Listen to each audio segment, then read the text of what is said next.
Docteur Kirzek, on va prendre le dictionnaire médical à la lettre F. On tombe sur fascia, une partie du corps méconnue mais qui pourrait avoir un lien avec certaines douleurs. Des douleurs chroniques, des douleurs persistantes. Vous voyez, ce matin, je suis arrivé, je portais une petite serviette et j'avais mal, en fait. J'avais mal au coude. J'ai pas une tendinite, j'ai pas eu de coup, j'ai pas de problème, mais j'ai une espèce de douleur un peu musculaire.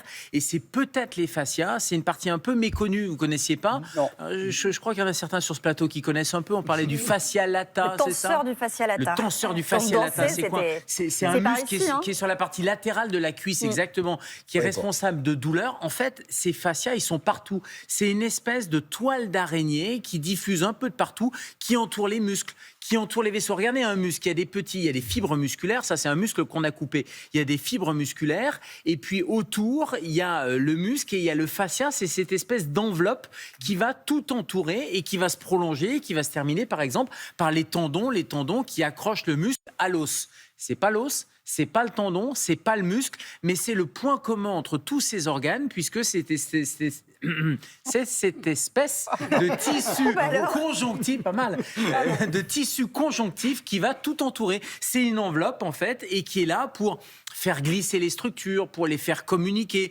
pour donner la forme aux muscles aussi. Donc c'est vraiment fondamental. On en a dans le dos, on en a dans le coude, on en a sur le visage, on en a vraiment partout. C'est dingue qu'on ne connaisse pas ça, si c'est si fondamental. Parce qu'on l'englobe dans le muscle, en fait, c'est ça. Parce qu'on l'englobe dans le muscle, parce que c'est une partie qui est une petite enveloppe que les anatomistes connaissent quand on découpe le corps humain, quand les chirurgiens connaissent aussi. Mais finalement, nous, quand on nous parle de tendinite, on voit bien ce que c'est. Quand on parle de déchirure musculaire, on voit bien ce que c'est. Mais tout ce qui entoure ces structures-là, on voit moins. En revanche, on peut le sentir, parce que vous nous dites que c'est responsable de douleurs. C'est ce qu'on appelle le syndrome myofacial, en fait. C'est des douleurs chroniques, des douleurs persistantes. Alors vous allez me dire, mais comment on peut avoir un syndrome myofacial? D'où ça vient? Ça vient d'un manque de mouvement, parce que le fascia, il aime bien glisser, il aime bien bouger, justement. Ça vient d'une mauvaise posture. On a souvent des postures en hyperextension, ou au contraire, on est comme ça sur nos écrans, un peu collés. Bref, les muscles sont dans des mauvaises positions, et la mauvaise posture peut donner ce syndrome myofacial. Un stress mécanique répété, des mouvements répétitifs. Alors ça peut donner des tendinites. On connaît le tennis elbow, par exemple, pour la tendinite du coude. Mais ce syndrome myofacial est responsable de douleurs chroniques à condition qu'on ait éliminé toutes les autres causes. C'est-à-dire qu'il faut quand même éliminer la tendinite, les fractures, les douleurs musculaires, etc. Mais souvent, et il y a des patients qui ont des douleurs chroniques, ils ont fait tous les examens de la Terre.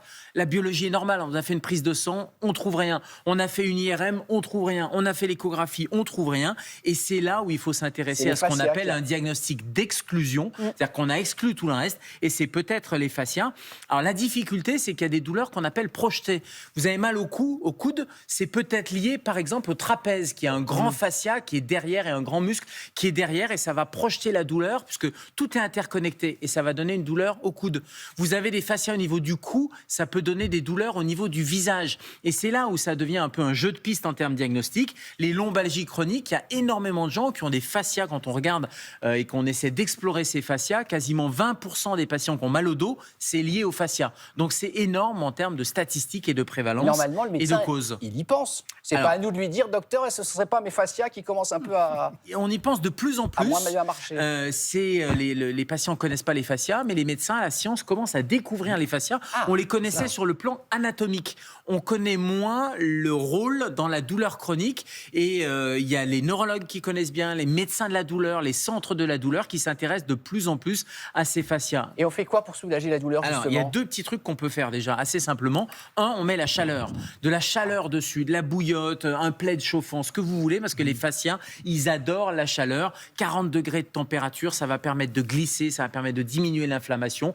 Donc ça, ils adorent. Ils adorent aussi un peu la pression, les massages et j'allais dire le mouvement. Et c'est la deuxième chose. Le mouvement, c'est intéressant. Pas n'importe quel mouvement, des mouvements doux. Juste une mise en garde. Fascia, il y a des fasciathérapeutes. On voit beaucoup la fasciathérapie qui ne sont pas des professionnels de santé.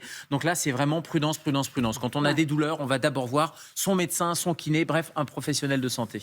Merci, docteur.